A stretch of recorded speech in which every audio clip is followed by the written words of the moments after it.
پدر پول میخواهم، پدر لباس میخواهم، پدر کتاب میخواهم، پدر ماشین میخواهم، پدر میخواهم به مسافرت روم، پول بده.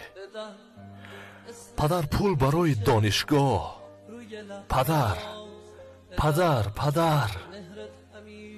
ولی یک مرتبه هم نگفتم که پدر همین که هستی برایم کافی است، بودنت برایم یک دنیاست. همیشه از برایش گفتم از نداشته هایمان و از چیزهایی که دلمان میخواست، ولی یک مرتبه هم نگفتم که پدر شما از ما چی میخواهید. افسوس یک مرتبه هم نگفتم.